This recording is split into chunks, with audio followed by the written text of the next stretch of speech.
मेरा नाम है प्रीति। मेरा नाम है प्रीति सिंह। दो जनों का नाम है प्रीति सिंह। तो आज हम लेकर आए हैं रजत पवार की वीडियो। क्या है? पुनीत सुपरस्टार और फुकरा इंसान की बेइज्जती क्यों हो रही है बिग बॉस वाले? क्यों कर रहे हैं? एक पूरा वो बना दिया। ओके, मैं तो देख रहा हूँ, ये मैं भी देख रही हूँ, मजा आ रहा है। पुनीत सुपरस्टार और फुकरा इंसान की वजह से ही शुरू किया और मैंने भी पहला सीजन मतलब यही देखा है हमने। हाँ, बिग बॉस का लाइफ में। मैंने पहले हम सोचते थे कि दूसरों की लड़ाई देखने में क्या ही मिलता है। मुबारक हो अपने 1 घंटे रोज की बर्बाद करने के लिए। 1.5 घंटा। कर स्टार्ट 1 2 3 गो। बिग बॉस ऊंट की टेढ़ी टट्टी का नया सीजन आ गया है दोस्तों। क्या बोला तूने? ओटीटी का मतलब ऊंट की टेढ़ी टट्टी नहीं है। स्वागतम मित्रों एंड मित्राणियों। तो अर्ज किया है दिमाग नहीं खरीद सकते फ्रॉम बाजार, दिमाग नहीं खरीद सकते फ्रॉम बाजार। इस बार बिग बॉस में आए हैं पुनीत सुपरस्टार। और कसम से भाई मैंने सोचा ये बंदा अगर बिग बॉस में जाएगा तो वहां जाके ये थोड़ा ना कर सकता है ये, पर मुझे तो सही बताऊं दोस्तों, इसके पड़ोसियों पे बड़ी दया आती है कि सुबह सुबह मुर्गा बांग देके उठाए ना उठाए, ये पड़ोस ये करके उठा देता होगा। मतलब बिग बॉस ओटीटी वालों ने एंटरटेनमेंट के लिए इसको बुलाया, ठीक है, पर इसकी हरकतें देखकर ही बुलाया होगा ना, फिर बुलाकर इसकी बेइज्जती करने की क्या जरूरत थी? कि गर्लफ्रेंड कोई है? नहीं सर, गर्लफ्रेंड ऐसी बात हो रही है तो कभी नहीं बनी। देखो जरा गर्लफ्रेंड की बात भी कौन कर रहा है, वो तो लॉर्ड पुनीत ने इज्जत रख ली सलमान भाई की, वरना वहीं पर बोल देते। सलमान भाई ने मुझसे क्वेश्चन करा कि आपका गर्लफ्रेंड नहीं है, तो मैं उनको कहना चाहता हूँ उनके पास कौन सी है। अरे बाप रे, ये तो धोती खोल रहा है। पहली बज जाती है, दूसरी आती है, तीसरी बज जाती है। तो सलमान भाई भी सिंगल है। मैं आ जाऊं क्या अपनी पर? वैसे दोस्तों मेरी नजर में लॉर्ड पुनीत और सलमान भाई का कोई कंपटीशन ही नहीं है। मतलब लॉर्ड पुनीत में इतना कॉन्फिडेंस है कि वो गटर में जाके कूद के डुबकी लगा लेते हैं, और सलमान भाई एक छोटी सी नाली में अपना पैर भी नहीं डाल सकते। एक तरफ लॉर्ड पुनीत है जो रोज के रोज मौत का खेल दिखाते हैं, और एक तरफ सलमान भाई है जिनसे एक छोटा सा प्यार का खेल भी दिखाते नहीं बनता। एक तरफ लॉर्ड पुनीत है जिनने 30 से 40 हजार वीडियो बना रखी है, वो भी खुद के आइडिया से। एक तरफ सलमान भाई है जो मूवी की स्क्रिप्ट के बिना कद्दू कुछ नहीं बना सकते। तो लॉर्ड पुनीत 3 और सलमान भाई 0। झुके रहना पड़ेगा मेरे आगे। और दोस्तों सलमान भाई की फैन इसे बहुत हेट वोटिंग करेंगे। सिस्टम करवाया था, मतलब जनता वोट करेगी, उस हिसाब से इन लोगों को रैंक मिलेगी। तो ये जो इसने कंपेयर किया ना, ये कंपेरिजन था नहीं कुछ। अरे तो मजे ले रहा है। मजे में लो भाई। लॉर्ड पुनीत को 2nd रैंक मिली, पर फिर इन लोगों ने अपनी मर्जी से उसको 10 पे फेंक दिया। ये जब चीजें अपनी गलत मर्जी ही करनी। चलानी थी तो कद्दू का वोट करवाया जनता से। इतने झूठ मारूंगा, इतने झूठ मारूंगा। और जब बेचारे लॉर्ड पुनीत ने अपने हक की आवाज उठाई, जो कि ऑब्वियसली बहुत ज्यादा लाउड थी, मैंने तो सुना है पड़ोसी मुल्क के बर्तन भी गिर गए। मेरे को अपनी 2nd नंबर की रैंक चाहिए, नहीं तो आज मैं जनता को ये अपील करूंगा कि बिग बॉस ओटीटी कोई ना देखे भाई। तो ये बिग बॉस ऊंट की टेढ़ी टट्टी वालों ने उस बेचारे को जवाब तक नहीं दिया। फिर क्या था, लॉर्ड पुनीत आ गए अपने रियल साइड पे। रियलिटी शो था, फुल रियल साइड दिखा दिया, और दिखा दिया वहां पर जाके मौत का खेल। सही में यार, लगाने की आदत है, ये देखिए 2 टूथपेस्ट खत्म कर दिए मैंने। अब मुझे नहीं पता, सवेरे जिससे करना है करो, मिट्टी से करेंगे सारे। भाई साहब मतलब 2 टूथपेस्ट से मौत का खेल क्या दिखा दिया बंदे ने। पूरा का पूरा बिग बॉस थर थर कांपने लग गया। मुझे नहीं पता था ये लोग इतने करीब है ना, नको बिल्कुल नहीं। 1 2 3 खेल में मेरी मौत ना हो जाए। और फिर जब लॉर्ड पुनीत कुछ ज्यादा ही रियल हो गए, जो कि रियलिटी शो में होना ही चाहिए था, तो बेचारे को बाहर निकाल दिया। और रीजन क्या दिया कि उस बेचारे ने पॉटी करके फ्लश नहीं किया था। इस हिसाब से तो मुझे मेरे रिश्तेदारों को घर में ही नहीं घुसने देना चाहिए। अब देख तू। नहीं, मैं बिग बॉस से बाहर नहीं निकलना चाहता यार। लोग जब बिग बॉस से निकलते हैं तो रोते हैं। यहाँ पे पुनीत सुपरस्टार निकला तो बिग बॉस और जियो सिनेमा दोनों को रुला दिया, रेटिंग गिरा दी, ऊपर से नीचे पहुंचा दिया। और अब यूट्यूब क्रिएटर कम्युनिटी से पहुंचे हुए 2 लोगों में से सिर्फ एक इंसान बचा, फुकरा इंसान, जिसके साथ ऑलरेडी बहुत गलत हो रहा था। भाई हवा भरी हुई है ना, इसको थोड़ा कम कीजिए। हवा थोड़ी ज्यादा बढ़ी हुई है, बिल्कुल उसको थोड़ा सा कम कीजिए। पहले तो मैं ये बोलना चाहूंगा कि ये बुड्ढा फुकरा भाई के बीच में बहुत बोलता है। एक जॉनर में सिर्फ ये कंटेंट नहीं करता, नकली हवा भरा हुआ। मेरे बीच में बहुत बोलता है। इस बेचारे ने बोल तो दिया, पर इसको ये नहीं पता था कि इंटरनेट पे बैठी फुकरा इंसान की ऑडियंस इसकी नकली, असली, पतली, मोटी जैसी भी हवा है वो सब निकालने वाली है। और ये फुकरा इंसान से हवा कम ज्यादा करने का क्या बोल रहा है? वो बेचारा पंक्चर वाला थोड़ा ना है, और उसने इन टीवी एक्टर वालों की तरह ट्रेनिंग नहीं ली है बोलने की कि कहां पर कैसे बात करनी है, कहां कम कहां ज्यादा बोलना है। वो रियल है, और रियल चीजें इनसे झिलाती कहां है। और जितना मुंह इसका चल रहा है सलमान भाई के सामने चले, फिर वो ऐसी जगह सुई चुभाएगा कि इसकी पूरी हवा निकल जाएगी। ये बुड्ढा मेरे बीच में बहुत बोलता है। और अब बात करेंगे ऐसे इंसान की जिसमें सच में लगता है कि हवा भरी हुई है, और हर बार वो फुटेज के लिए फुकरा इंसान से लड़ने आ जाती है। #एस्ट्रोबेबी। #एस्ट्रोबेबी के नाम से वो कोई और नए बेबी का ध्रुव है जिनको आप देखना पसंद करेंगे कि नहीं? नहीं करेंगे। और इसने लिख तो दिया एस्ट्रो बेबी, पर मैं ये जानना चाहता हूँ कि अगर ये बेबी है तो मैं तो इस दुनिया में पैदा ही नहीं हुआ, और ये बिग बॉस में आई है अपने पापा के थ्रू। जी हाँ, इसके पापा बॉलीवुड के एस्ट्रोलॉजर हैं, जो कि बॉलीवुड के हीरो हीरोइनों का भविष्य बताते हैं कि किसकी मूवी फ्लॉप होगी, किसकी मूवी हिट होगी। इसीलिए उनकी इज्जत है, और उनकी इज्जत की वजह से इस बेचारी को एक नाटक मिल गया, एक बिग बॉस मिल गया, और इसका तो कहना है इसको एस्ट्रोलॉजी की स्किल्स भी मिल गई। तो आइए देखते हैं इसकी एस्ट्रोलॉजी। कितने चेहरे अभिषेक तेरे? 121। फिलहाल 2 है, और मन कर रहा है किस चेहरे को पहले थप्पड़ मारूं? मैं बताऊं, खुद के चेहरे को मार ले बहन, क्योंकि 2 किलो की पुट्टी लगाई है वो भी थोड़ी सी झड़ जाएगी। एस्ट्रोलॉजी करने बोला था, तुम्हें बताना था कि इंसान कैसा है, ये नहीं बताना था कि तुम थप्पड़ मारना चाहती हो या क्या मारना चाहती हो। मारनी तो तुम्हें चप्पल भी चाहते हैं बहुत सारे लोग, पर वो भी बेचारे कर रहे हैं ना सबर।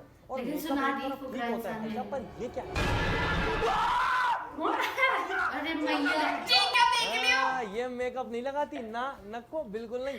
ये एक थाली में मेकअप का पाउडर, मिक्सचर और न जाने क्या क्या सब मेकअप का माल पानी मिला के उसमें अपना मुंह दे मारती है। आपने बकरी जैसे दिखने वाले लोग तो जरूर देखे होंगे, मगर क्या इंसान के जैसे चेहरे वाली बकरी देखी है कभी?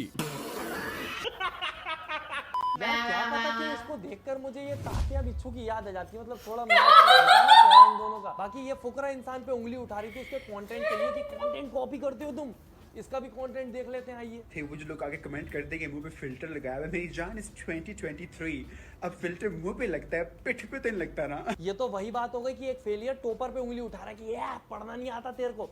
भाई साहब, ये जो वीडियो है इसमें डायलॉग किसी और का, कंटेंट किसी और का, लिपसिंग जो करी है वो भी ढंग से नहीं करी। और ये इंसान किसके ऊपर उंगली उठा रहा है? जो बंदा 24 घंटों के लिए डिजर्ट में रहने चला जाता है, पानी में रहने चला जाता है, और भी ना जाने कहां चला जाता है। और ये मैडम बेड से तक नहीं उठ पा रही है अपने। बाकी इतनी सारे टीवी सीरियल वालों के बीच में एक यूट्यूबर फंस गया था, तो बाकी लोग भी मौका नहीं छोड़ते फुकरा इंसान को नीचा दिखाने का। हाँ जी, तो ये है पूजा भट्ट, जिसको ना मैं जानता हूँ, ना आप जानते हैं, ना फुकरा इंसान जानता है, और बहुत सारे ऐसे लोग हैं जो नहीं जानते। तो ऐसी कोई बड़ी बात नहीं, बहुत सारे लोग फेमस है, बहुत सारे लोग जिनको नहीं जानते हैं। पर नहीं, अगर तुम इसको नहीं जानते हो तो बड़ी दिक्कत की बात है। तुम पूजा भट्ट हो, पुनीत सुपरस्टार तो अविनाश ने बोला था। पुनीत सुपरस्टार ने इतने रोल किए, माँ बाप बेटा बेटी ना जाने क्या क्या बन जाता है वो, ससुर दामाद सब बन जाता है, सबको रोस्ट कर देता है। पूजा भट्ट ने क्या किया अपनी जिंदगी में? उसकी जिंदगी का तो एक फ्लेक्स भी यही है कि उसके पापा महेश भट्ट है। मैं महेश भट्ट की बेटी हूँ। वाह जी वाह, ये फ्लेक्स है। और वही पूजा भट्ट के पापा महेश भट्ट अपनी बेटी से बोलते हैं कि अगर ये मेरी बेटी ना होती तो मैं इससे शादी कर लेता। और साथ में बाप बेटी ने ऐसी फोटो भी डाली थी मैगजीन कवर पे। महेश भट्ट ने जब अपनी बेटी पूजा भट्ट को लिप टू लिप किस करके बोल्ड फोटोशूट करवाया था, तब मीडिया में बवाल मच गया था। इस मुद्दे को सुलझाने के लिए महेश भट्ट ने प्रेस कॉन्फ्रेंस रखा, जिसमें उन्होंने कहा था अगर पूजा मेरी बेटी नहीं होती तो मैं उससे शादी कर लेता। अरे ये थोड़ा ना है हॉरिबल एंड ऑफुल, तो अब सब जान गए जो पूजा भट्ट को नहीं जानते थे। बहुत बढ़िया, तो वीडियो लाइक करो यार कुछ ज्यादा अच्छा जलवा दिया। इतने सभ्य इंसान फुकरा इंसान से ऐसी बातें बोलती है। These millennials, I tell you. The Z generation. जैसी भी जनरेशन है आंटी जी, ऐसी तो नहीं है। और वैसे भी अब इनको जानते ही कौन है आलिया भट्ट की बहन के नाम के अलावा। और अगर ये और बोल वैसे देता भी फिर जो तो एक्सपीरियंस करके सबकी दादी जानते बनती ही रहती तो है ना, बोलता क्या? जिन लोगों की आप दादी बन रही है वो सब डूबे हुए सितारे हैं, उनको कोई नहीं पूछ रहा। जितनी भी इस शो को टीआरपी मिल रही है ना, वो सिर्फ फुकरा इंसान की ही वजह से मिल रही है। और मुझे तो लगता है जो सुपरस्टार पुनीत को इन्हें निकाला है वो भी एक स्ट्रेटेजी थी कि बुलाएंगे, एक दिन में ये ऐसी हरकतें करेगा, वो सब सिखा पढ़ा के भेजा होगा, और फिर इसको एक दिन में बाहर निकाल देंगे। वरना इतनी गंदी गंदी हरकतें करने वाले लोग पहले भी हैं, उनको तो नहीं निकाला। पर पुनीत का इनको यूज भी करना था फेम के लिए, और साथ में उसको रखने की इनमें हिम्मत भी नहीं है। अब तो इनको पुनीत सुपरस्टार को वापस लाना पड़ेगा, जिस प्रकार से ऑडियंस इन पे हावी हो गई है।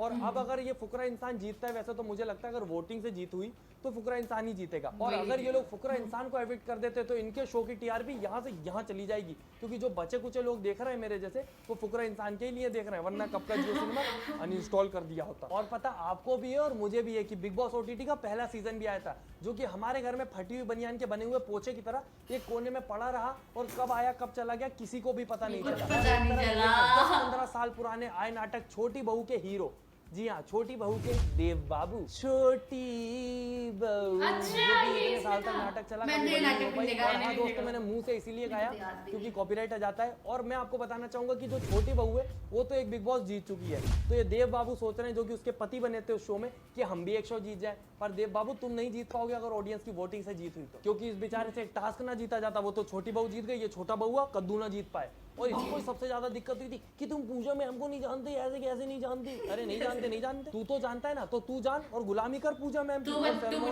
वीकेंड का वार छोड़ो मैं आ जाऊं क्या अपनी पर। हमारे प्रिय सैलमोन भाई इतने ज्यादा बायस्ड है इस शो में कि पहले तो आए और फुकरा इंसान की बेइज्जती करने लग गए। उसको टैग दे दिया शाणा कौआ गू खाएगा। शाणा कहाँ बना भैया वो, मैं तो बहुत ध्यान से देख रहा हूँ, मेरे को तो कहीं शाणा बनता ना दिखा। और फिर बच्चे कुछ टाइम में अपने एस्ट्रोलॉजर जी की बेटी बेबिका की झूठी तारीफ। मैं तो कहता हूँ एक बार इन लोगों को अपना दिल कर्रा करके पुनीत सुपरस्टार को वापस बुलाना चाहिए, फिर वो सबको देख लेगा। सैलमोन भाई से लेकर पूजा भट्ट तक एक एक के दांत खट्टे कर देगा। जैसे ही सलमान भाई कुछ उंगली करेंगे वो तो मुंह पे ही बोल देगा भाई। झुक के रहना पड़ेगा मेरे आगे। बाकी दोस्तों आज के लिए नहीं यार सलमान के आगे नहीं बोला था पुनीत ने वैसे। शुरू में तो फुकरा इंसान पे वो किया था क्योंकि फुकरा इंसान ने थोड़ी शुरू से उसकी वो बन गई थी ना नकली हवा। पहले वो फिर एक उसका आर्गुमेंट अंदर आके पूजा भट्ट से हो गया था, उसने बोल दिया था आवाज उसमें दम नहीं आ रहा था, ऐसे बोला तो सही था बट इसकी वजह से थोड़ा उसको वो किया। बट इस वीक में मैंने देखा है फुकरा इंसान की हवा ही ज्यादा है, मतलब वैसे हवा ज्यादा है। अच्छा वैसे ऑडियंस के बीच? हाँ ऑडियंस के बीच भी और घर में भी भाई। उसको कैप्टेंसी के लिए सीक्रेट टास्क मिला, कैप्टन वो है, कैप्टन बन गया वो। हाँ। और बेबिका को कल बहुत मतलब वीकेंड के बारे में बहुत अच्छी फटकार मिली। वो कुछ ज्यादा ही चिल्लाती है सामने से, कहती है मुझसे लड़, ऐसे करती है वो। हाँ और वो बातों को घुमा के बोलती है और हम बिग बॉस की फिर में बात करने लगे। पता है क्या करेगी? जैसे तू तेरी मेरी बात चल रही है, ठीक है, मैं बेबिका हूँ, तू कोई कंटेस्टेंट है उसका बिग बॉस का, तो पहले बोलेगी अच्छा तेरी बातों से फूल झड़ते हैं, तो तू बोलेगी हाँ भाई मेरी बातों से फूल झड़ते हैं। फिर यही जाके पूजा को बताएगी वो यूं कह रही थी मेरी बातों से फूल झड़ते हैं, मतलब तेरी बातों से फूल झड़ते हैं, तू कह रही थी ये बात और मेरी बातों से कांटे झड़ते हैं। ऐसे करके मैनिपुलेट करके बोल कर आ जाएगी और लड़ाई करवाएगी सबके बीच में। मतलब बहुत अजीब सी है वो। उसकी तो एस्ट्रोलॉजी भी सही नहीं लगती मुझे। याद है जब बोला था आप बताओ कि फेस रीडिंग करवा रहे थे उससे, उसको फेस रीडिंग भी मुझे लगता है वो सिर्फ टैग हो गया, सिर्फ पढ़ने से थोड़ा ना कुछ होता है। इतना ही फेस रीडिंग आता है इसे, तो ये बिग बॉस हर किसी को तो ये बोलती रहती है असली चेहरा दिखाओ, असली चेहरा दिखाओ। इतना नहीं दिखा पाती पर तो गाइस पर लोग देख लेते हैं। हाँ। फुकरा इंसान के जैसे सही में हम भी तो देखने मजा आता है। हम फुकरा अगर फुकरा इंसान नहीं होता तो हम नहीं देखते। उसने बोल दिया था साली अपने बाप की सिफारिश लगा कर आई है। हाँ, मुझे कहती है अपने दम पे आया हूँ यहाँ पे। और फिर इस बात पे पूजा भट्ट बोलती है कि तुम्हें लड़कियों से बात करनी मतलब वुमेन कार्ड खेल रहे हैं अपना एक अब भाई लड़की भी रिस्पेक्ट नहीं देगी तो क्यों रिस्पेक्ट देंगे कोई? पूजा भट्ट को नहीं बोला क्योंकि वो एजेड है तो बढ़िया तो उसकी थोड़ी वो करे और किसी को भी अच्छा लगता है उनकी परवरिश में बोलो तो। हाँ वो ट्राई कर रहा है कि अच्छे से रहे बस। वैसे बहुत अच्छी कोशिश कर रहा है जिस हिसाब से उसको बोला जाता है कि तुम्हारी परवरिश ये है, तुम ऐसे बात करते हो, तुम वो करते हो, बट फिर भी वो एडजस्ट कर रहा है। पर वो अंदर से बहुत दुखी है, कह रहा है मेरे को आज तक ऐसा बाहर आके सबसे बदला ले। कन्फेशन रूम में भी बोला उसने, बोलता है वो, कहता है मेरे को आज तक किसी ने ऐसे नहीं बोला। उसकी मम्मी पापा भी तो देख के रो रहे थे कि क्या बोल रहे हैं मेरे बच्चे को। चलो ठीक है गाइस वीडियो अच्छी थी बहुत, इतना ही। सपोर्ट करो हमारे वीडियो को, लाइक करें, शेयर करें, कमेंट करें और हमारे चैनल को सब्सक्राइब करें। मिलते हैं आपसे नेक्स्ट वीडियो पे, तब तक के लिए बाय बाय।